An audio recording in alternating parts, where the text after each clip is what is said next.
Hi, Guys, this is the Attainable. podcast. I'm Sarah, Baus, I'm your host for the Attainable. podcast. I thought you were going to put something about the 100th episode in there. Oh, Like this is the 100th episode. No, this is the 100th.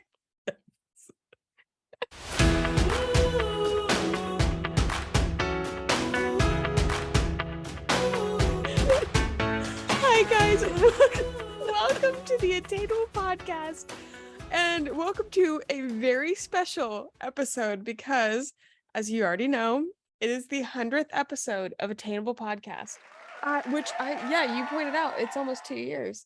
104. 104 will be 2 years, which I kind of didn't realize that at all. Yeah, 52 plus 52. Yeah, now I understand that. Now I understand that. I believe I think I launched the podcast on Jonathan's birthday. Happy birthday, Jonathan. Happy birthday, Jonathan. Welcome me.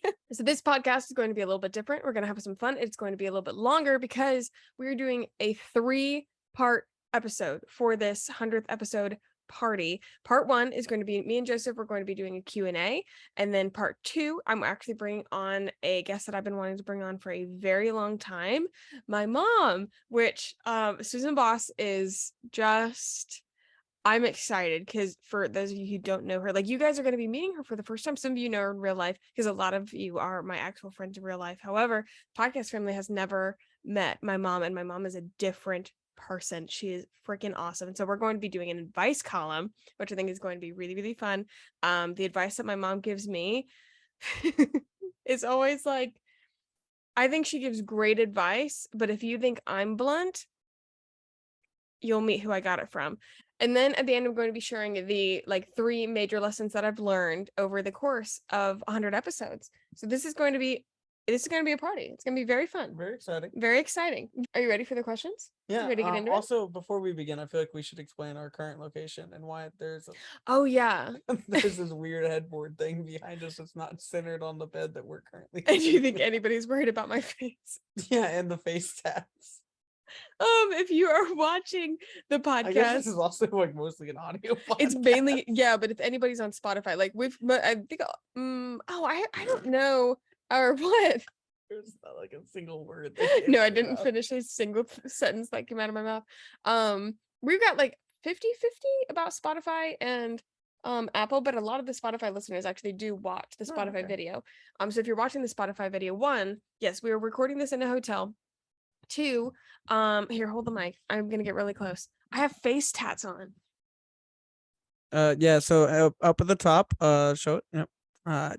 That looks like a lizard to me. I don't know what it looks like. No, it was like it's like waves. yeah, waves. Yeah. Because I'm a mermaid. Yeah, and then on her eyes, she's got a teardrop from prison. And then I don't know what the other thing is. It looks like an upside down earring. Like a little eye decoration to make the teardrop a little glam. Yeah. Glam. Yeah, fierce. Like what's the Kesha? The Kesha, yeah. Thing? Yeah. Yeah. Very nice. Yeah, there's my face tats to celebrate 100 episodes. It was actually, we were at a family thing, and me and my cousins put on some face tattoos. Yeah, so it felt right. We're in good old, well, right now we're in Lewisburg, Pennsylvania. Mm-hmm. The family reunion that we've been at is been at Mifflinburg, Pennsylvania. It's been a lot of fun. We've been here since Thursday. And for anybody wondering, yes, sometimes we are home. Yeah, People ask all the time. They're like, are you ever not somewhere? Yeah, well, I mean, we get home at 10 o'clock at night on Sunday, and then I leave immediately on Monday morning. Yeah, I don't think that we're gone a lot, or we are super busy, but then other people ask me these kind of questions, and they're like, when's your next thing? And I'm like, tomorrow. Yeah. We do a lot of things, and we are constantly moving. So anyways, back to the Q&A. Yes, back to the Q&A. Long story short, we're in Mifflinburg, and it's a family reunion. It's been a great time. And that is why I have face tats. And that's why we are in a hotel. Yes. So let's get ready for the questions. Are you ready? I'm always ready. Always ready. Let's start with a banger. We're really easy. We'll ease into it. where are we going for the honeymoon? We're going to Thailand. Yeah. Um, Very excited for 2 weeks. yeah, like 13 days. Yeah. 2 days of travel there, or not 2 days. It's like 31 hours there and back, which Yeah. is a bit of an adventure. Yeah, and getting the flights is quite the adventure. Yeah, so like right now, we leave Charleston and go to like Philly, and then go Philly to Japan, and then Japan to Thailand. Yeah, to Bangkok. So that's a lot. The longest flight's like 16 hours, and I don't think I've ever been on a plane for that long. No, So for sure. This will be my longest plane ride yet. terrified of that. Yeah, but we've got a whole itinerary. We did use a travel agent. We did not plan this ourselves. I was not about to do that. And we were talking to some of my cousins today, and they did not realize that you do not have to pay for a travel agent. They are well, some of them have like a booking fee or something like that, but honestly, if they have a booking fee, I would just go with another person. And if you're like with AAA, you can actually hire their travel agents. They're great, and that's all like part of the service, and you also get really good deals. But yeah, with travel agents, you can they plan the whole vacation, and they also get you deals because they have these partnerships with the hotels, the resorts, at the travel, like transportation people or any of that. And then they get a kick from those partnerships. And so that's how they get paid. Yeah. I didn't realize that people didn't know that. Well, I guess I didn't know that until a couple years ago when your mom kind of taught me about travel agents. My family's always used them. I Yeah. don't think we've ever been on like an international vacation that's not It been is so freaking helpful. Yeah, I mean, but because it's so nice, they plan everything between like picking like who picks you up, where you get dropped off, Yeah. if you needed a translator, and like all those kind of Yeah. things. And I was worried, like my thoughts on travel agents, I was worried it was going to be like almost same feelings of like an all-inclusive resort where I just kind of felt like we'd be herded like cattle everywhere and we'd just be like tourists, just kind of like shuffled around. But I think it's actually quite the opposite. And because you can cater the experience, like if you want to be a tourist being shuttled around, like that's fine. Yeah. But if you don't, you can absolutely explain like exactly what kind of vacation that you want, and they just set up everything. And I also explained like we wanted to have enough planned where we hit all of our major marks and everything, but I'm not a I'm a go, but I need time where nothing's planned so that we can have random adventures or whatever.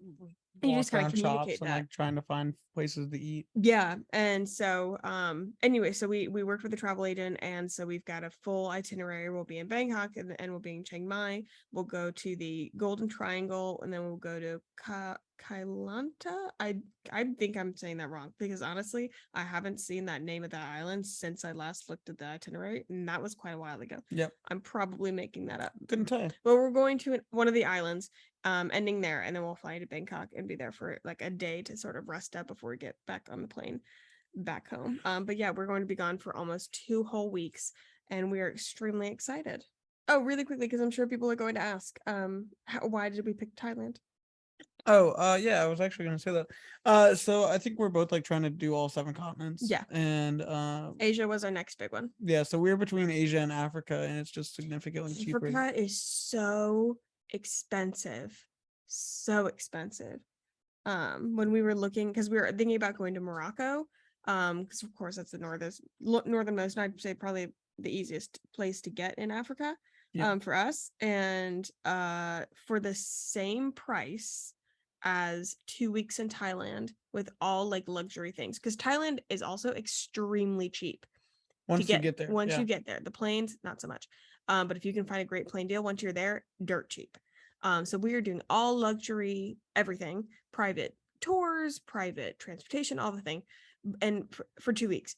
Same price in Morocco it was like 8 days, and it was like the mid-tier stuff, which I mean, is that terrible? No, like we would have still had a great time, but we value for money, and for the honeymoon, we're gonna go all out, and we really wanted to do Asia. Yep.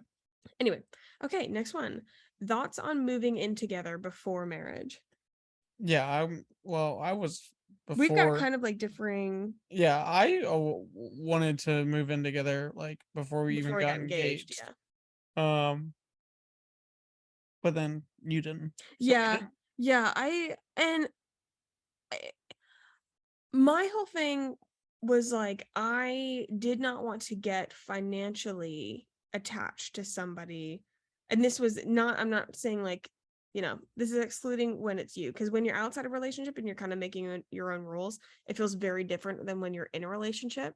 So my like personal not motto, but Mantra moral one rule, I'll just say personal rule, was like I didn't want to get financially involved with somebody that I was not at least engaged to and the reason was because like I felt like engagement was the next step to, obviously, like that's quite permanent. I'm like, you're engaged, you're getting married, but if you're still dating, then you're still at a place where it's quote volatile, I guess, or something like that. And so I was like, if you're financially tied to somebody and then say the situation is not great or you both are not super happy, you will take longer to leave if you also have a rent together and a lease together. And I was like, I don't want to put anybody in a situation where I found all of this very offensive. Yeah, anyone who knows me knows that I was like, rude. Yeah, you were not very happy with that. And but it also was, I mean, that was also very hard, because then when you get into a relationship, and by the time we were talking about moving in together, and like having that conversation, we were 4 years in? 4 or 5, yeah. Yeah, and so that conversation just feels a little different. It's not like, oh, you're just with your boy, you're moving in with your boyfriend. It was like, I mean, at that point we were partners, or just dating longer. Yeah. We had not been engaged yet, but we knew we were going to be engaged. And so I still, just to have a line, engaged feels good to me. But I think that's it's different for every person. Yeah, I would still say do it before you get engaged, but yeah, I don't think it's like mandatory. Yeah. Because I also totally understand the argument of figure out if you can live with them before you give them a ring. Yeah. That makes sense. I do understand that. I mean, I think like by the time, like, well, at least for us, I mean, we'd been dating for 5 years, so like I knew that we could live together just because we've spent so much time together. I'm like, it's not gonna be that much different. Yeah. But yeah, I think for us it worked fine, but I think if I was not to do it again, but I don't know what I'm saying. No, I know what you're saying. Like if like we could go back in time, or I would still say like, yeah, let's live together before we got engaged. Yeah. Well, of course, I mean, we got engaged, so we know it works out. As long as we make it to the wedding. It's a struggle every day. It's a struggle every day. Everyone talks about the runaway bride. It's definitely going to be the runaway groom. Yeah. We'll see what happens. Her family reminds me every time I see them that I don't have to marry you. Yeah, I think all my family doesn't tell you that. Not sure. My family's like, you'd be dumb if you left him. It's all bad jokes. We're great, guys. I promise that my family loves all of us. Anyway, they okay. just love me more. Oh, okay. Best moment of your relationship. I don't know. I don't know if I have a best moment. I just think like all of it. Yeah, it's hard to pinpoint one moment, not just to be like sappy, but yeah, I don't know. I think it's interesting because, and we've had several talks about this, the longer we're together, the better it gets. Like we're stronger, more in love, having more fun than we did 6 months ago, a year ago, 2 years ago. Yeah, I would say, I mean, in recent memory, like the after party of the engagement. Oh, that was one of the best nights. Was one of the best nights that we've had. It was just so much fun, and like being surrounded by our people. Yeah. Which makes me think like the wedding. Oh yeah. I just also David and Emily's, like, even though like it wasn't necessarily ours, like it was just like a great night for all of us. All of our best moments in a relationship also have to do with our friends. Like our entire group. Those were some core memories.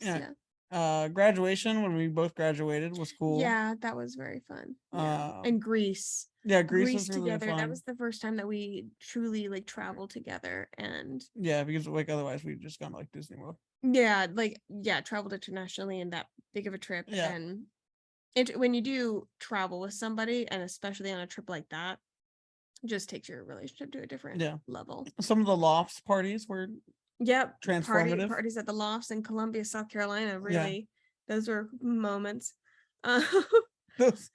those were certainly moments. That was a choice. It's like, have you seen all the recent memes? It's mostly about like Morbius, like the shitty Marvel movie with Jared Oh, I Leto. heard that was terrible. Yeah, where it's like it is one of the movies of it is a movie of the past decade. It is like, a movie. That was certainly. It's just like very ambiguous. Yeah, So, and I think it's so funny. I haven't heard that. That's funny though. Okay, are you nervous for marriage? No, Wow, I'm glad that you were so like adamant about that. I mean, like it. I'm not. No. Yeah, I mean, I feel like we're already married. So Yeah, it just. I it's already too- like say I'm like, where's my wife? Yeah, you do. I think also like it's the same. Like we've gotten a question before. Like how do you know? And I think that once it gets to this point, it's just kind of a formality and a wonderful celebration of like who we Yeah, are like as people like it's cool. and Like together.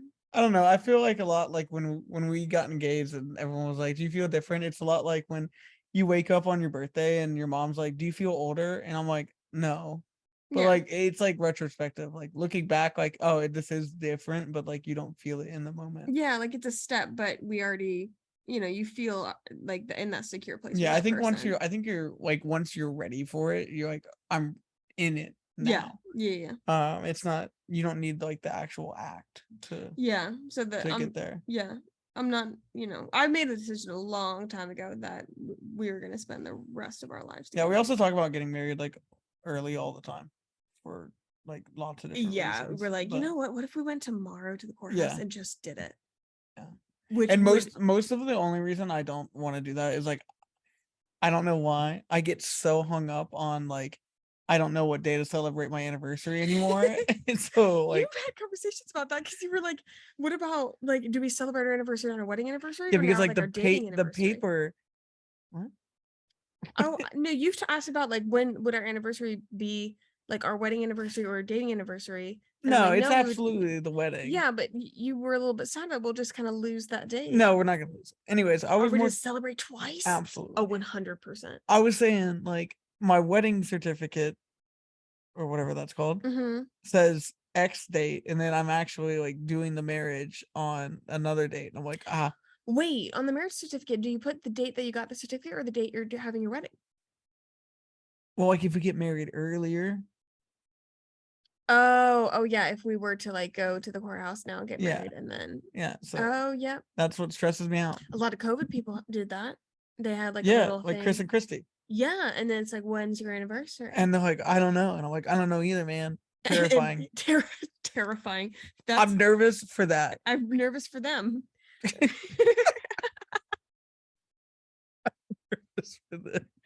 I am now. Shit. Call him up, ask him. Yeah, you know what? We should call Chris and Christy right now because that apparently is the biggest worry of our life right now, even though we have not entered into that. Yeah. Anyway, no, we're not nervous. No, not until this. Not. Now I'm terrified. No, we're terrified. When is my anniversary? Okay, next question. How do you guys grow individually and together? So I think it's like in a relationship, like it's much harder to like grow individually than it is to grow together, just because like, or at least for us, like we spend a lot of time together and like we're always hanging out, we're like doing stuff together. Like when we go see friends, like they're our friends, Yeah, not so just we're like even hanging out. yeah, all like all of still us together. hang out. And like we do like the like very stereotypical, like the dudes all go to like one part of the room and the girls all hang out we'll on the other chit-chat. part, and like we all stand there with like a beer in our hand, like a hand on our hips, and like look out into the distance. Yeah, straight dads. Yeah, absolutely. But I think the important part is like for not so much growing together, because I think growing together is fairly easy when you're in a relationship. Yeah. Growing individually is like still making that time to do your own thing. Yeah. And we do that a lot. I mean, even though we hang out like most of the time together, Yeah. like even if we're just like sitting on the couch and like I'm doing something and you're doing something on the other end, like at least we're doing our own thing. And it's important not to like lose your like self Yeah, like in a you lose relationship. your identity in this like like identify only as you with the other person. Yeah. Even, I've tried to have more time where I'll say, hey, I'm gonna go like just have some alone time, and like I'll go upstairs and just kind of sit by myself, or usually I'm reading or online shopping on my iPad. I have like my like I go to my bed and I'm the How do iPad you kid. grow individually? I go on Amazon. I go on Amazon. I become an iPad kid. You offended me so much the other day when you said that, by the way. Completely random tangent. Wait, what do you mean? You were talking to someone on your computer and you're like, I need to get new headphones because my over-the-ear headphones make me look like an iPad kid. Meanwhile, I have even bigger over-the-ear headphones sitting in the corner, like listening to music while I work. And I was like, huh, am I an iPad kid? Your headphones are quite big. What are you trying to say? Chill out, Junior. It's like 2 days ago. I forgot about it until right now. Until right now. Yeah. So we're gonna hash it God. out right now. Yeah. On the podcast. How do you grow? Get on a podcast and fight. Do I look like an iPad kid? No, you don't look like an iPad kid. I feel like I look sort of neat. I think you look sort of neat. I think you don't look like an iPad kid. No. I think you look like a gamer kid. Oh no. I don't necessarily think that's a bad thing. I hate like AirPods. Yeah, so you do listen. They're so uncomfortable. You grow individually Okay. as you yourself and what feels best I'll for grow you. as an iPad kid until I'm a teen gamer. Yeah. Graduate from Yeah. iPad kid to teen gamer. Anyways, back to the questions. Yeah. No, like, I try to go have time with myself and go, out with girlfriends or just have time where, especially I think it's like almost as you make a date with each other, also make a date with yourself, make a date with your friends, and don't lose your identity as an individual. And I think part of it's good. Like I travel a lot. So, yeah, like, that does help us. We do like this is like that sounds sort of bad. It's like our relationship is maintained by me being away. Yeah. But it does like teach you, like remind you to like have your own identity, because like if the other person is gone for like weeks and it's like, well, I got to do my own thing for a couple weeks. So right, it makes sure that we're not going like becoming codependent or something like that, because for us, I mean, I think it's very easy for us to, I mean, we're hanging out constantly, and I would rather, I mean, of course I love our friends and I would love for us all to be together, but if it's my choice, of course, like you're my absolute best friend, so I want to hang out with you. Yeah. But one problem I have is like, I'm like, dang it, I can't sleep now. Like if I don't sleep with you, I'm like, well, what am I gonna do now? Yeah, that is hard when you're traveling. It is hard. When you get used to sleeping with another person, it's like it's the best, and it is a curse, because as soon as you go to sleep by yourself, you're like, what is this? Yeah. And so, okay, hold on. Growing as a couple, I think let's give a couple things for that, because we kind of only spoke about individually. I think growing as a couple, the cliche thing, the biggest thing is communication. And find how you guys communicate best. Find out how your other person communicates best. Also find out how they poorly communicate. I think because when you can identify not identify their flaws as in something to like harp on, but understanding, when they're saying this, I may not communicate in that way, but I understand what they're trying to say is this. Yeah. And you can really empathize with that person. Yeah, I think like having open and like frank conversations. Like I know you and Emily used to do your like penguin thing. Yeah. And then like I just hit you with the like, I'm gonna keep it real with you, Chief. Like yeah. You straight yeah, find whatever phrase it is where you can, then it's almost like entering into a space. It's like, yeah, we're about to talk about something. Would you like to fight about this? His is, I'm gonna keep it real with you, Chief, and then we'll fight about it. No, not really, but no, I say true, like open, frank, as well as timely. Don't let things simmer. Yes.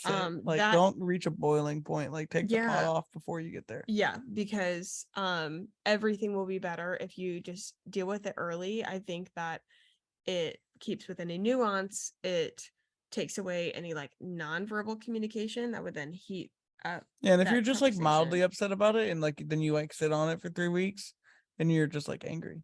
Take care of it before it gets to like a bad point. Yeah. And also realize like when the other kind of just needs space, like there's times when like I'll think something's wrong, but then we cool off and or you're over it, like say like you're upset or something and we talk about it, whatever. I used to really you'd go on for like days. I could poke you and just be like, are we okay? And I'm like sorry. I haven't thought about this. Right, and you're over it. Yeah. And like I've had to learn, like like there is a point when you say no, we're good. Like you literally mean we're Like, good. yeah, Like I we're no longer have to like not coddle, like like tiptoe. tiptoe and oh I'm so sorry. Like we don't have Yeah, to do that. like We're good. you still do this where like you'll say I'm sorry like 50 times, and I'm like, Yeah. It's fine. Like Yeah. I'm over it. Yeah. That's And something like like you're like, I always like when you're like, are you okay? And I'm like, yes, I'm okay. But if you keep asking me if I'm yeah, okay, we're not gonna be we're not okay. gonna be okay.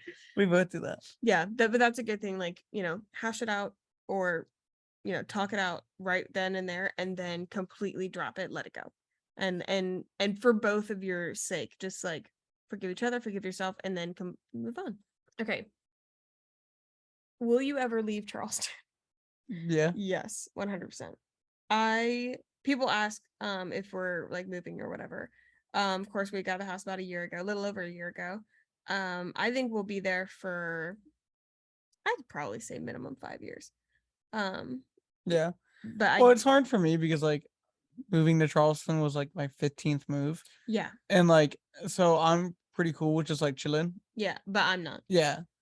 So I think we will like eventually move, but like for now I'm pretty happy. Yeah. Which like your mom was talking about it earlier today. She was like, I was a like Navy brat. And she's like, that's why I always had to like repaint the walls and like change all the rooms around because like I can't do like stagnant. And I'm like, stagnant is what I would like. Yeah, it's interesting how both of you moved around a lot and both of you had very different reactions to that. Now mom does not like mom loves moving. Yeah. And I don't like the no, there's not actually anything that I do like. at all. Yeah. Yeah. But you know what I do like about moving though? what? Is like when you pack everything up and then like you forget about a box and then you find that box like a year later in the new place that you live and then you go through said box and you're like, oh, look at all this cool stuff I forgot about. Yeah. That happened a week ago. It did. We finally opened a box because we finally got a bar. Yeah. There was this box that we needed to unbox when we got a bar, and I have a lot of cool shot glasses. You do? Oh, I do have it. I bought a new shot glass. You did buy a new shot glass. Not today. It's you can tell him what this he saw. Okay, so we're in an antique shop. Yeah. And he shows me this shot glass. Has nothing to do. We're in Pennsylvania. I want to remind you guys. We're in Pennsylvania. It's a like the outline of Wisconsin, and it just says drink Wisconsinably, like responsibly, but it's Wisconsinably. Uh-huh. Yeah. And he started dying. That's laughing. Like my second funniest shot glass. I also have a shot glass. It's just a picture of a monkey and it says less talk, more monkey. Yeah. No idea where it's from. Or what it means. Yeah. But less talk, more monkey. That's my go-to one. But yeah, if it I mean, and he knows this, if it was my choice and like our lifestyle and our jobs, digital nomad. We would be digital nomads and have no home base, and we would stay in a place for a maximum 3 months and then move on. I have too much cool stuff. Yes, you have a lot of stuff. Hey. Heard what I was gonna say. You have a lot of really cool stuff, and yeah, you want to stay in one place for a minute, but I don't see us being in Charleston forever. Not because we don't love Charleston. We love Charleston. I just cannot imagine us settling in a place at 23 and then staying. Yeah, that's bizarre to me. But I could also see us. Well, I've been there since I was 21. 21, yeah. But I could see us coming back if we move away. Anyway, next, what are some unconventional things you're doing at your wedding? We got a food truck for the rehearsal dinner. I think our unconventional things are pretty like mild, but that's really the like only one that I know of that's like unconventional. We're doing like family style food at the that's something that I did not know was a thing, but the more I talk about it with people, the more people like say that they've loved that or been to weddings like that. Know that. Instead of like a buffet or or a plated dinner, we're doing a family style, so all the food will be on everybody's table and they can like serve themselves. You're gonna be in a red suit. Yeah, black tuxedo pants and red tuxedo jacket. Yes. So that we got a lot of really cool music. Yes, we got a very, very cool music. What else? I think that my bouquet will probably be dried flowers, and everybody's bouquets will be dried flowers.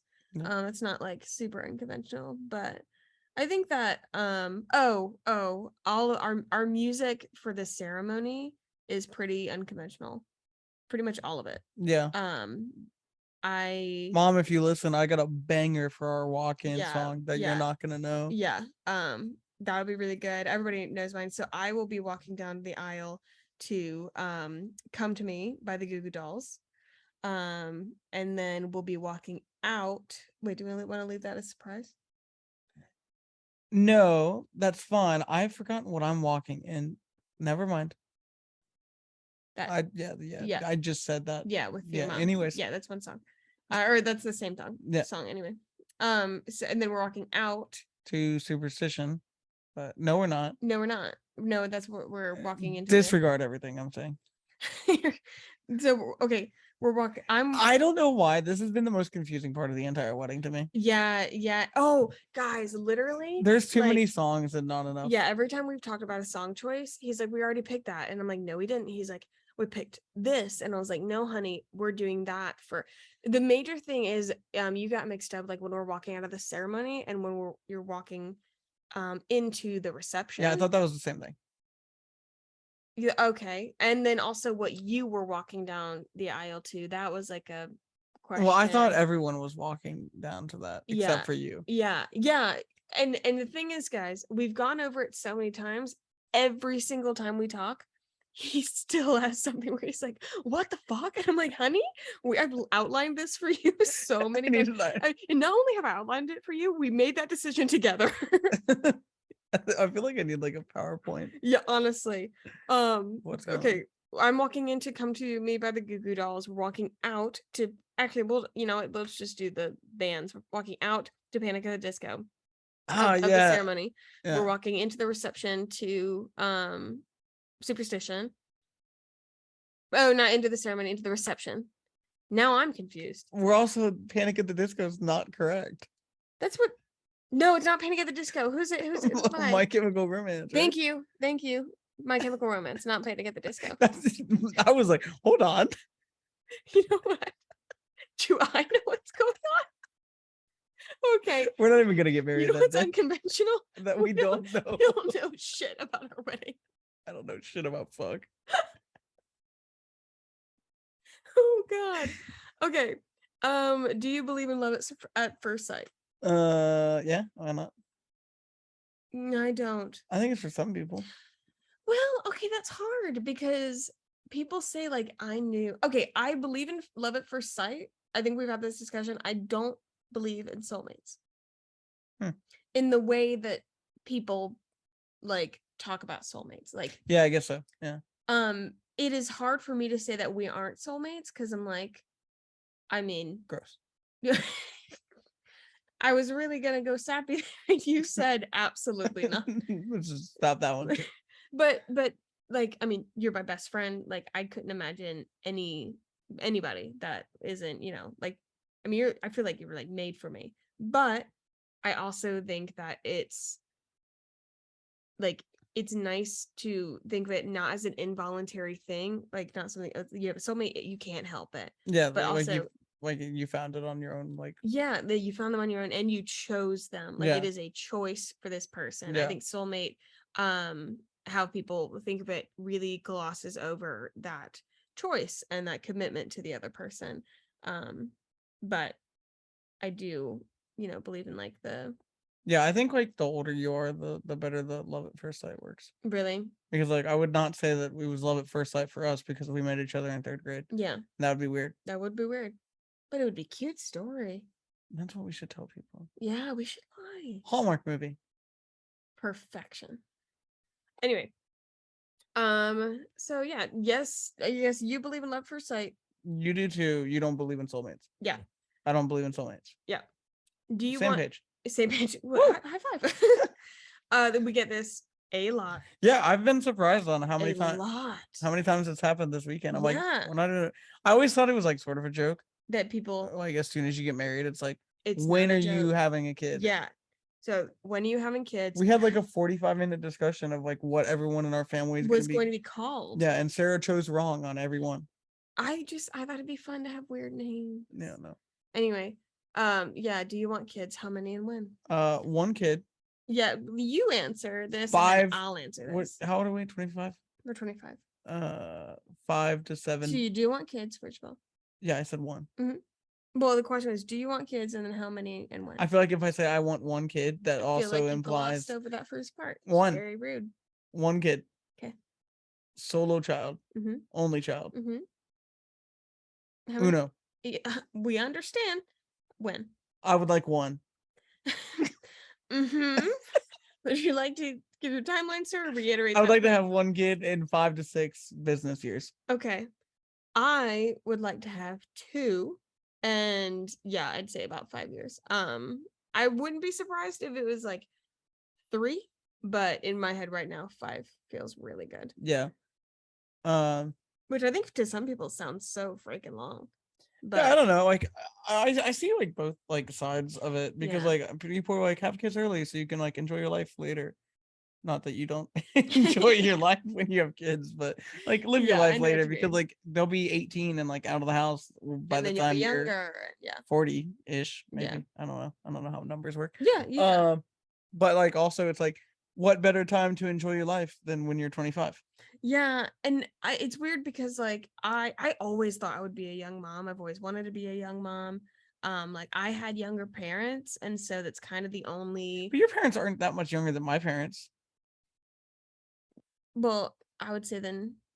I mean, mom had me. I thought she had me at 28. She had me at like 26 or 27. I don't think that math works Why? because your mom's only like 2 years younger than my mom. How old's your mom? Oh wait, no, it would have been. She's 50. I'm 25. She was 25 years old. Oh, no, then your parents are somewhat younger than my Yeah. parents. But anyway, so I had When like was your mom born? 70. Oh, okay. Yeah. My mom was born in 66. Okay. I mean, it doesn't seem like that big of a gap, but like when you think of like 25 to like 30 Yeah. or something around there, like that's pretty. Yeah, because my mom was, I think, 30. Yeah. Anyway, Mom, chime in if you're not 30 years old when you had me. but like I had younger parents, and so I like in comparison to like my classmates and everything, so it's kind of the only family narrative I knew until, of course, Jonathan, my little brother, is 10 years younger than me, and so he got the parents that were in their 50s when he's in high school, and seeing that dynamic kind of made it so I was like, oh, it's not like weird or not weird, but of course it seemed different to me, but now I'm seeing it in real life. I'm like, oh, I can see that relationship, and like it's very nice. Like I like it. Like my parents are a lot more established than they were, of course, when they first had me, and there's just more that they get to do. So I kind of get the argument for both sides. However, I was like, I want to be a young mom. I want to be young mom. I'm like, I am a child. There is no way I'm having Yeah. a kid right now. I don't think there's any way I'm having a kid at 26. I don't think there's any way I'm having a kid at 27. I feel like I feel like a child. And the people around us are having babies, and I'm like, that's amazing. Like, I'm so excited. But me, I still say, oh, I want to be a young mom. I forget that means that I would need to start soon. I'm like, no. I think you'll be a young mom at 30. Oh, that's nice. It's yeah, and 30 is also still quite young. Yeah, that's because that's when mom had me. Yeah. I think I'm 25. She's 55. So yeah, she's 30. Yeah. Yeah. But our we do differ on how many kids we want to have. Yeah, I'm an only child, so like I think that's cool. Yeah, and I have I'm one of 2, so of course that's kind of I just didn't have to split like any of my toys with another person, so I'm like, see, I think it's good that Jonathan kind of came out and clobbered me a little bit. Yeah, I don't know. Kind of beat my ego down. Okay, last one. What do you think has helped you the most in your relationship? So, like, this is sort of funny because like I just like had to talk about it like 2 weeks ago. So like it's sort of on the nose in that respect, but I do think like overall, like without whatever, I'll explain. So gratitude. Yeah. So I learned, or I was talking to someone, and they're like, you should, because I'm always like really worried about time and like how much time I'm like spending doing stuff, and like if I'm being productive and like that kind of stuff. and they were like, hey, the best way to like do it is like no matter what you do is like doing is to be like grateful that you had the time to do it, and that like you're grateful for like to be able to do it, blah blah blah blah. And they said that like being like showing gratitude and being grateful is like the natural like antidepressant or something Oh like yeah.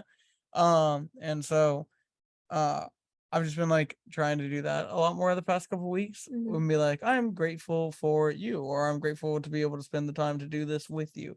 But I think I've always been grateful for Yeah. you. I just have been like the past couple weeks I've just been a lot Been a little more bit more verbal. yeah, or like even internally verbal. Mhm. And I think that's really helped. Yeah, no, I agree. I think that yes, definitely increase in the last couple weeks, but I think overall that we've been pretty good about not only just gratitude, but not taking the other person for granted. Like every time that you do something for me, or that you help with something, or treating it with the same, like treating it without the expectation of, oh, they're my partner, like they're gonna do that, or oh, we live together so they have to do that. Like I'm still very grateful for you when you unload the dishwasher, even though like we both do that. It's a mundane chore of our household, but you still took that time, and like appreciating you for that. And then gratitude in the time that we're spending together, and just not taking the other person for granted. Yeah. And I think like not getting used to things, Mm-hmm. not getting used to each other, always learning about each other, not getting used to habits, not getting used to certain things that you do. Just I think as cliche as it sounds too, like love languages is like super helpful. It's very helpful. It's Because just like we're helpful to two like understand. very different. Yeah. I don't remember what I am anymore. I think I'm acts of service. Yes, you are acts of service. And then You were like physical touch and words of affirmation. yes, yeah. But that's very helpful to know, because like one, it helps me realize that like when I'm doing things, like that's more important to him than not more important, but maybe weighs more or means more, or it communicates love a lot better than when I'm constantly like, I love you. I am super verbal. And then I'm like, gross. With that. No, you're not. But like, maybe, we'll have a chat, and he's like, hey, I haven't, for example, I haven't felt like we've really showed love for each other lately. Yeah, I'm also big personal, or not like personal, not personal time. Quality time. You're a huge quality time person. Versus I'm like, what do you mean? Like I tell you I love you every day. Like I tell you how proud you are, or I am of you, but that just doesn't communicate the same way as for you as like taking time to watch a movie together, and me making your lunch. Like you love when I make your lunch, and I think it's very sweet. I like when you leave me notes. Yeah. And so stuff like that, just knowing the other person, taking that time to know the other person. That's helped a lot. Yeah. So this has been my segment. That's been your segment. That's our last question. My segment of the 3-segment podcast for this week. It's been great watching you do 100 of these episodes. And I can't wait to watch you do 100 more if you would like to. You're so sweet, babe. Got a little outro for yourself. So I'm Joseph Baus. I'm not your host of the Attainable Podcast. I'm gonna throw it back to Sarah and Sarah's mom. I'll see you guys the next time that I'm invited on the podcast. Thank you. Please request it more so I can continue to be involved.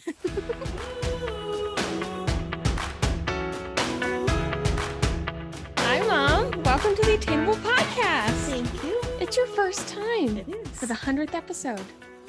It's a special episode. It's a special episode. I'm so glad that you're here. I've been wanting to bring you on for a very long time.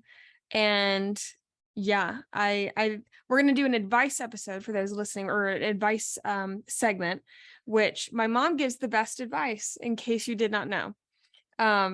My friends don't ask me my advice unless they really want my advice. Yeah, because I'm not the one to come to if you want to hear what you want to hear. No coddling. Yeah. No, if you need to know if you're the problem, she'll tell you. That's when I always go to Mom, when I'm like, am I the problem, or is it okay that I'm mad? And she'll be like, no, you're being stupid. I'm like, okay, good to know. Not stupid, but being over dramatic usually. Okay, so I've got some advice things that we have had people submit, and Okay. I'm going to go over them one by one, and then you can give your best advice. I might put my 2 cents in as well. Oh, I feel great. like, I feel like we can bounce off each other. Okay, you Yeah. ready? Okay. So my ex-girlfriend called and was super angry that I was hanging out with someone that did not like her when we were dating. She was so mad and called me horrible names. Is she valid, or can I be upset? So, yeah, really horrible names. Okay. How did she know she was upset? So ex-girlfriend called, was super angry. She called her. Okay. So she called her, blabbed her out, for whatever. for the other one to be upset. Yeah. It's not okay to call names. Yeah, I feel like So, calling is a little bit. yeah, that's over the line. Yeah. I mean, so if I'm upset with you and I call you and I say, hey, that hurt my feelings. I really don't think, I wish you wouldn't do that. Yeah. Or, Whatever. however it made me feel. It made Yeah. me feel insignificant or whatever. Yeah. Or even if it, even if my feelings were like not good, like it made me jealous to see you do that, or that, I know I shouldn't be jealous, but it made me jealous to feel that way. It's okay to validate somebody else's feelings, and it's okay for her to have those feelings, but Being that crosses a boundary. Yeah. So being mean isn't right. yeah, Especially, that's not good. So, and it depends, like, I guess it depends on their communication level. so if they're, yeah, right. And like, I'm like, why did you call? Like, who's, Right. do you guys not talk anymore and she called, or do you guys talk still and she called? I mean, kinda and different. at the point on a phone call, when you call me a name, Yeah. I'm gonna say, okay, this conversation's over. Yeah. I'm sorry you feel that way, but there has to be a boundary there. So, Yeah. I think sorry. they're totally valid to be upset. Oh, totally valid to be upset, but the other one's valid to be upset. This person should have just hung the phone up. I mean, Yeah. You don't gotta "Hey," take that. yeah, you don't have to take that. Yeah. Agreed. You shouldn't take that. No. I mean, because that's toxic. Having somebody call you horrible names. Yeah. You don't have to stand there And or no. listen or anything. No, because that stuff repeats in your head. Those are the things that you repeat to yourself Yeah. and become part of your inner dialogue. And that's Something something you should healthy. protect. Yeah. Oh, that's good. You should protect your inner dialogue. You should protect your inner dialogue. Wow. For sure. That was good. It's very wise. Okay, ready for the next one? Thank you. Yeah, you're welcome. Are you ready for the next one? I am. Okay. I like this one for you. I don't know. Okay. My girlfriend and I tease each other and call each other mean names as a form of, quote, love, but now she won't stop. She says it's just her personality, but I am no longer finding it fun. Oh, that needs to be a communication thing. Agreed. Yeah. Well, I mean, it if you sounds start like, off doing it, because Dad and I do a Yeah. lot of that banter Yeah. kind of thing. I totally understand and banter. but one of us, occasionally one of us gets out of hand. Yeah. And hurts the other person's And you're like, feelings. oh man, this isn't fun anymore. And sometimes it comes out of nowhere where it hurts your feelings. Like Yeah. it could just be something having nothing to do with the banter back and forth. It could Sensitive have to do with, day. right. It could be a sensitive day, or somebody said, oh, you look casual today. And and then if if that, your significant other says something about your clothes, you're going to be like, oh, Yeah, extra, great. you're going to be on heightened alert for that. So I think just communicating that in Yeah. a way to not blow up. Yeah, it sounds like know. they have communicated. She says Yeah. it's just her personality. So I'm assuming like he Yeah. or she or they have been like, hey, Right. not loving this. And they're like, it's just personality. I don't think Yeah. anything. No, that's a personality fault. That's a You personality still flaw. should care about how that makes the other person Right. feel. So, I mean, I think there needs to be sort of a safe word. Oh yeah, that's a good You idea. say, Penguin. yeah, Penguins might go too. exactly. Penguin, Yeah, no longer having fun. yeah, no, it's no longer funny. Yeah, Knock it- because the knock other it. person, like, even, say it is a part of her personality or it's something, especially I think like maybe her family really communicates in that way and Right. teases a lot. And Right. so if then, that really, it's just a normal, natural reaction for her, Right. it may just be a matter of her learning not to do that. But she should be very willing to learn not to do that if it's making you feel that way. Right, And then right. if she's not willing, that's no longer a problem with that. That's a bigger problem where she Right. does not care. But you for have her. to communicate like effectively from the get-go. Mhm. Because if it's something that you've done for a long time and then all of a sudden it's no longer fun for you, you have to give some grace to the other person. Yeah. Because this is a habit that they think is part of your relationship. and part of your communication. So it needs to be a serious sit down, Yeah. But I mean, that's a toughie. That's a tough situation because I've been in that situation. Yeah. But I mean, as Yeah. long as they're receptive and then you're communicating Right. clearly, I think that you can move forward. And then, yeah, I'd say, yeah, have grace with the person. Yeah. As they transition out of being a jerk. Strong. Remember, we don't call names. Sorry. Okay, ready for the next one? Yeah. How do you deal with a flaky friend? I love hanging out with them, but it's a 50-50 chance that they're going to say yes and then bail. Don't make the plans with them. I just don't. Yeah. I knew that your advice for this one would be very Just don't. straightforward. Yeah. Like, I mean, I get once in a while, or but if it's kind of a habit, they have to know that that's something that's hard because it leaves you sometimes monetarily Yeah. in the true. lurch, sometimes. I think a lot of it has to do with people pleasing, where they kind of know they won't be able to make it, but they're afraid to say no. Yeah. And so instead they're like, oh yeah, get very excited when really they're disappointing you more by saying yes, and then Right. all of a sudden not Right. being able to go. It's also, honestly, a measure of how much they care about your relationship. Agreed. And I mean, Yeah. there's a certain level of that, because if I really want to see you, I'm going to find a way to see you, Yeah. So I think from there, I would say, okay, from now on, I want to hang out with you. Let's do once a month, or let's do whatever. You make the plans and let me know. Oh, that's good. Then you're putting it on them, And if also they gives them never make the control. plans, Then they're not really. They don't really you care. ain't the one. You ain't the one. You ain't the one. And that's okay. Yeah. There are, and when you become old, when you get older, you find, and it's very hurtful to some people, that you have seasons of friendship. Mhm. So you'll have, your friends, like I tell I teach middle school. So I tell them all the time, these are not your forever friends. Yeah. Like a lot of these people, you're not going to even remember their name. So should we really put much thought into what they think about you? Yeah. Because like, you really will not remember their name. Yeah. And a lot of them come back and tell me, you're right, I don't remember anybody's name. Like, and you think somebody's best friends. Well, even as an adult, you go through seasons, I have a job.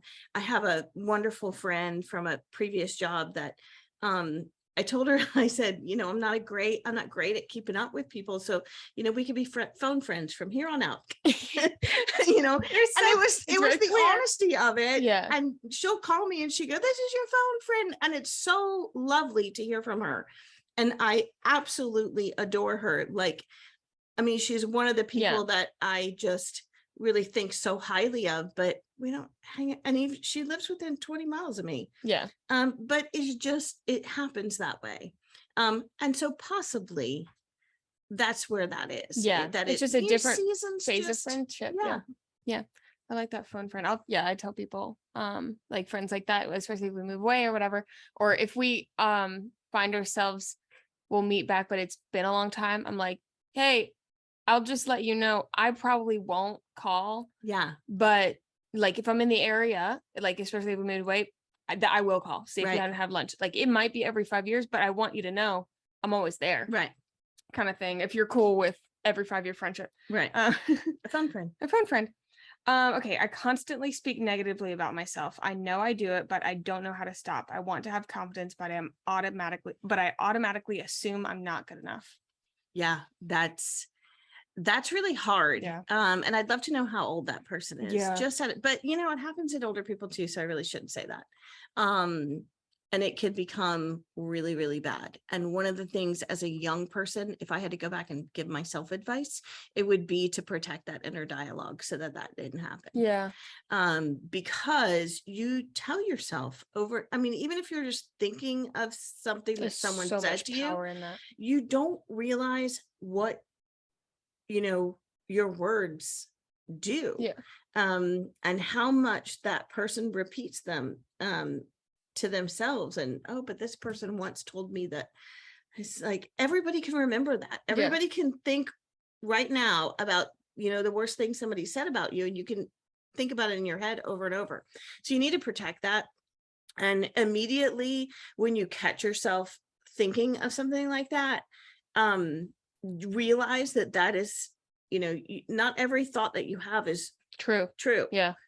Not every, it's not. Lies. Oh, what was that little jingle? Oh, it's a little jingle on TikTok from that girl. Your brain I love her. Brain is a bitch. And it doesn't tell the truth. Yeah. So she's hilarious. And she's so true. Elise Myers? I think so. She's so true. Yeah. Your brain does lie. That's 100% true. Your brain does lie. Okay, so what do you do now? You have to train your brain not to do that. And in order to do that, you have to fill it with different thoughts.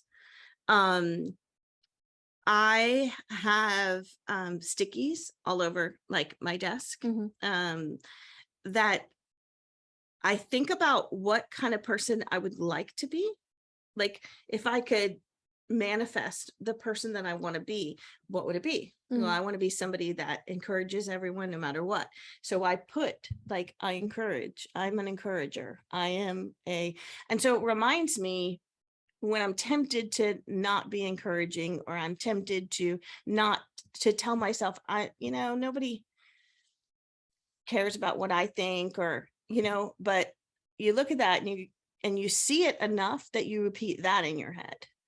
That I am an encourager. I am a good person. I have a lot to offer. I am enough. I can help people. Yeah. And so just put that out there in enough places that you're going to see it enough, that you're going to repeat it enough that it eventually takes place. Yeah. Of that inner thought. Yeah. And every time you catch yourself, you need to be close to wherever it is. That would be my advice. Yeah. I always I'll think of it like a canceling out. And there is a difference between, like, you'll start these things and you kind of feel dumb, and to a certain extent you do need to be saying something that you believe. Not necessarily. And maybe over time it gets easier, and over time it does get easier, but like if I hear something, or, I'm thinking something of that nature, or negative thought, I won't just say like another good thing. I'll say two, almost like as a canceling out, and I think that does help too, with that process of just making it a habit, because when you're thinking it in your head, you're thinking that it doesn't have any weight, or it doesn't matter, or like no one's listening, so whatever, but you don't realize like your subconscious is sort of a separate part of your brain that's listening, and that's like a record, and then your subconscious will play what it's heard and what it's learned. Record off and put another one on. Yeah. And it's not easy. No, but it gets a lot easier with building the habit of replacing that immediately. And don't negatively self-talk. Oh, I'm doing bad. I just negatively self-talked. I'm the worst. like it's going to rabbit hole. Yeah. It's going to take time. So every time that you negatively self-talk, it's an opportunity for you to then correct yourself, and then be okay with every day that you're doing that. And every day that you correct yourself, every moment, that is an improvement. It is an improvement. Cool. Ready for the last one? Okay. The last one. Okay. My boyfriend makes more than me, and it bothers me. Not like I'm jealous, but I feel insecure that I'm not a contributing part of the unit. We live together and we split bills accordingly, but I still feel like the lesser half. I feel for this. Do you? Yeah.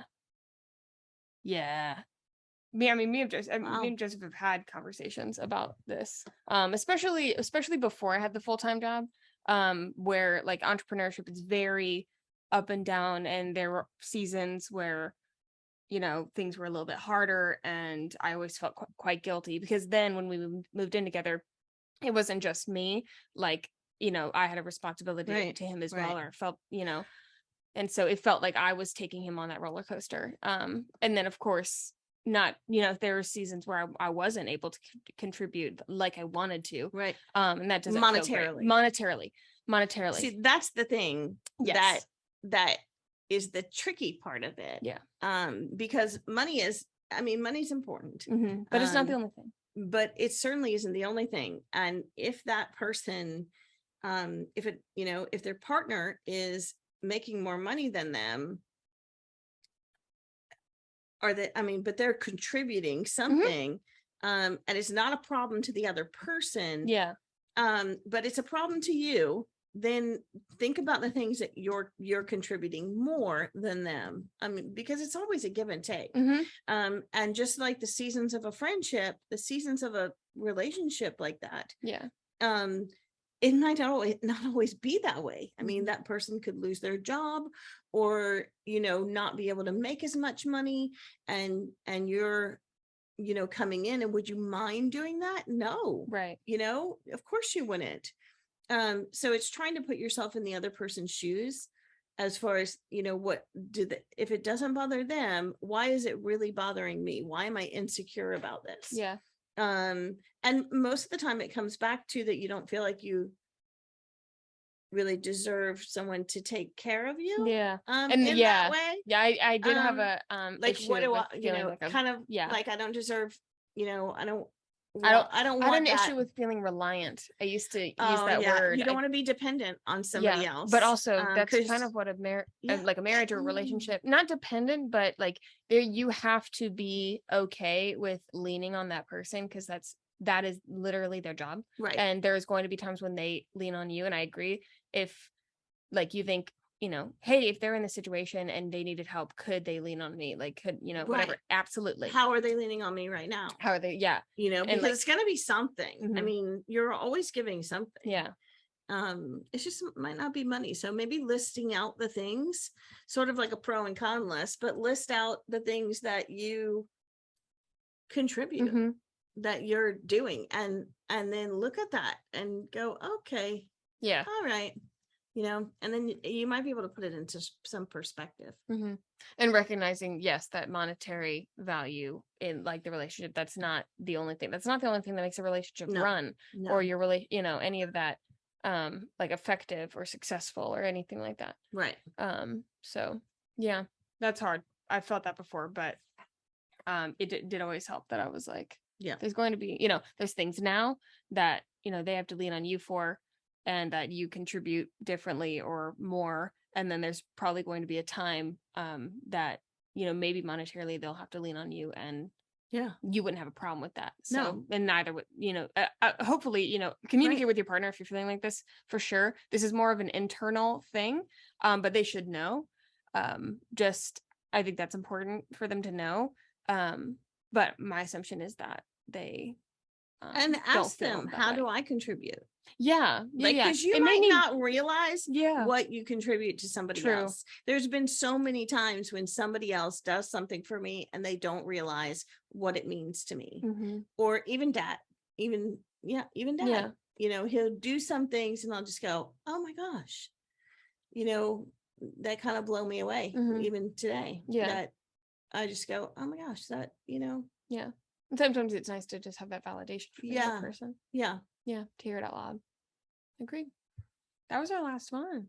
Oh, I thought that was really good. Okay. Wait, but I have one more to ask you for me, because there's a piece of advice that you shared with me before that I want you to share on the podcast. Okay. If you're okay with that.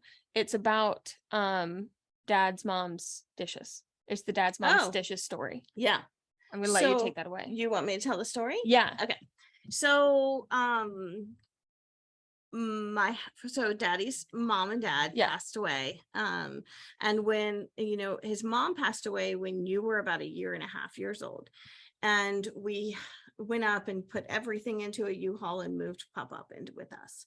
Well, when we did that, of course, there's a ton of stuff, and we found boxes of china, like Noritake china, that was brought over. And I don't know a lot of the backstory, but it was really, really important to Pop that he had that brought back. I don't remember if it was, he was overseas in the military for whatever event it was. And one of his friends was able to get that for him, and he brought it back to his wife. So it was dad's mom's china, never used, like pristine, absolutely beautiful. It's the most beautiful china I have honestly ever seen. And I'm not like, I don't like flowery stuff or, kind of anything like that. And daddy was like, what do I do with this? Like, so let's just, and his immediate thought was to put it away. Yeah. So we did, we put it away, we packed it up, we put it all away. And, every Christmas we would look at it, we would look at a piece of it, and didn't even take out no one had touched the plates, underneath the top plate. We would just look at the top plate, whenever we put our Christmas dishes away.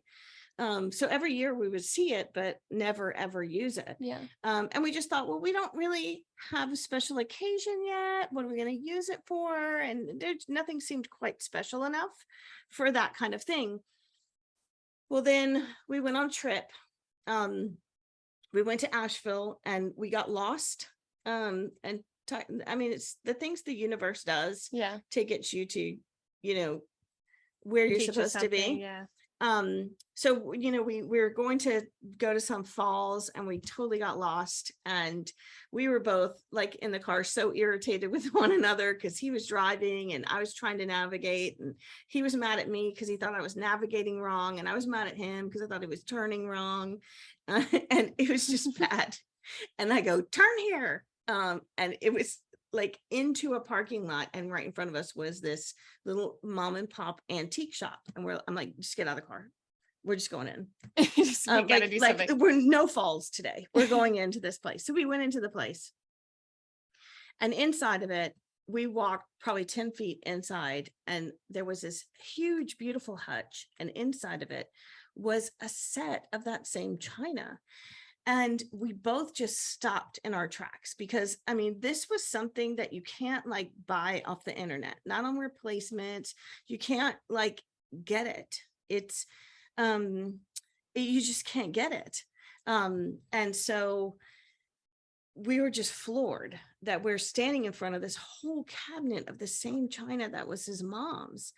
And so we opened up the cabinet, we looked at the bottom, and it had the same markings that hers had. And so we just go, okay, how much are we willing to spend on this? And we for sure thought, oh my gosh, it's going to be like a car, it's going to be something we really can't do.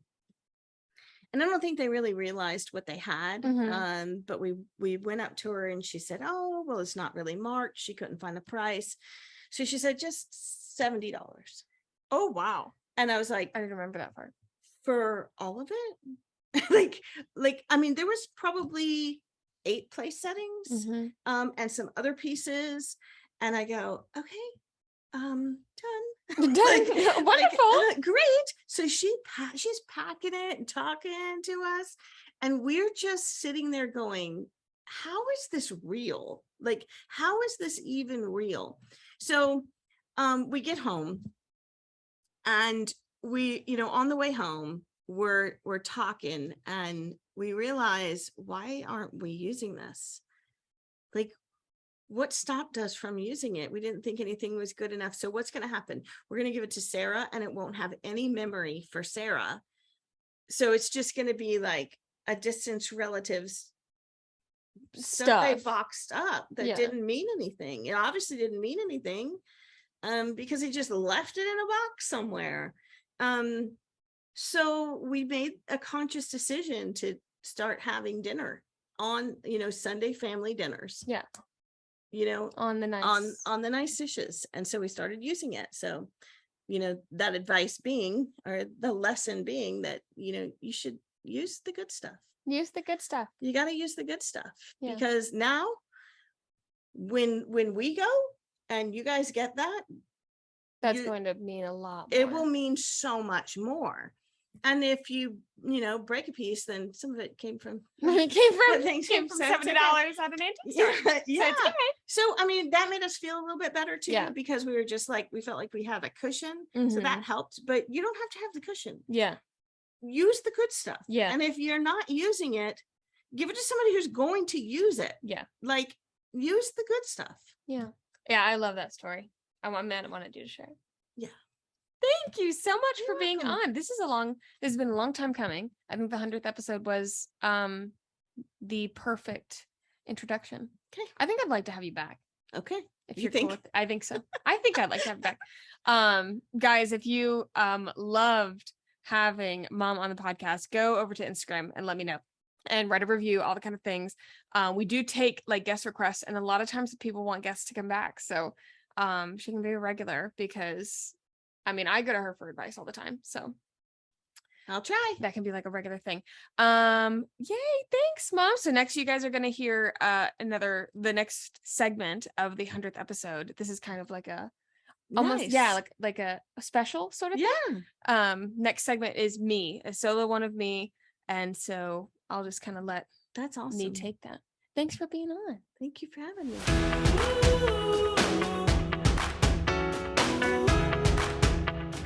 All right, guys, we're closing out the episode. I hope you have loved the 2 segments before this. Talk to Joseph, got to meet Mom. And now I just wanted to take a little bit of time, just you and me, and give 3 lessons. I'm not going to go on and on. 3 lessons that over these past couple years, over the past 100 episodes, that I've learned just as we've gone on and had different guests, and as I've grown, as we've grown. I'll just share a couple things to close us out. I cannot take myself seriously with these face tattoos on. Anyway, okay. So first one, you evolve a lot, especially in your 20s. So don't judge yourself on the different phases of life, and don't ever feel like you're stuck. That your life looks different than it did 3 months ago. It looks very different from what it looked like 6 months ago. And your 20s and like younger life, things change. I think probably even older, like things change so fast. You never should feel like you're stuck in one place, or that you can't change things, or just stagnant. And also never judge yourself for any phase of life that you're at. Every piece, phase of life is a place to grow. And you usually can look back and understand why you learned that lesson or whatever, or anything. So that's the biggest thing, is that you will evolve a lot, and let yourself have that time to evolve. The second thing is, there are going to be times in anything, but when you're going to think that it's time to give up, or you're going to wonder if you should keep going. And 1, totally normal. That's completely normal, and that's totally okay. 2, I'd say if you're really unsure, keep going. I think that if it's really time to like close a chapter or something like that, and when and the feeling of that, versus if you're more, there's been times with the podcast that I'm like, I feel like I'm speaking into the void, and I'm not sure if I should keep going. I'm not sure. And usually like the conversation with myself goes like, I'm not sure if I'm just burnt out or tired, or, feeling a little bit lack of self-confidence, or if it's really time to close it and this is no longer bringing people value. And with that, I'm always like, okay, if I'm having these conversations, it's probably just a point where I'm having self-doubt, and like we're having a low, and everybody has lows, and that's totally normal. And there are always, in any journey that you have, especially the longer ones, there's going to be times wherein you're like, should I even be on this road? Should I even be walking here? And trust that you will know the difference between, like, it is a chapter that has served you, and now it is no longer serving you, so you can move on and take your lessons from that to your next one. Or no, you're just having a bad week, or it's just, you're having one of those moments that we all have where you have a little bit of self-doubt and we're not sure where to go. In that case, I say just keep trudging on, whatever that means. If it means like, doing whatever you're doing in like smaller capacity, whatever you do, but just keep pushing forward and push back out of those kind of slumps. And number 3, the last one, is people's opinion of you is completely dictated by the weight that you give it, which is good, because you know that it is in your control. But our brain tricks us sometimes, where we will think that people are thinking a certain way, or we get really insecure about something. And even logically, if like other people's opinions don't matter, it does not click. But really, when your brain tricking like that, just remember, like, 1, people don't care that much. They really don't. And 2, we don't care about them that much. Someone else's opinion of you has absolutely nothing to do with you. 1, you can do nothing about it, good or bad. And remember that, like, somebody else's opinion of you, good or bad, really, it has nothing to do with you, because somebody else's perception is only theirs. Like, there is nothing that you can do to sway, what they're going to think. And the only one that matters is you, especially when it pertains into what you're doing with your life, what you're doing with your career, what you're doing with your journey, your path, like whatever. Nobody's living that path but you. And also, nobody's going to have to live with the consequences of that path but you. And it takes time. It takes time to learn how to completely forget and get rid of the care or the worry for other people's opinions. But let yourself take that time, let yourself kind of go step by step, and realize, like, especially if you're in a season where you're kind of struggling with worrying about other people's opinions, understand, like, you chip away at it, and there's going to be a day where it won't be as much of a fight to stop caring. And it might be the one day where you wake up and you're like, oh yeah, I don't give a shit what they think. And with that, I'm going to close it out. This has been the 100th episode of Attainable Podcast. I am so grateful for all of you. I'm so grateful that you listen. I'm so grateful that you share. And I cannot express what it means to me when somebody says that they take the time to listen, or that a podcast has meant something to them. It's surreal. It's surreal that somebody actually, like, they will be in their car and they choose to listen to Attainable Podcast. And I will never, ever, ever stop being extremely grateful for you guys and everything that you do. I hope that I can continue to be a great host. I hope that this podcast continues to be a safe and happy place for you.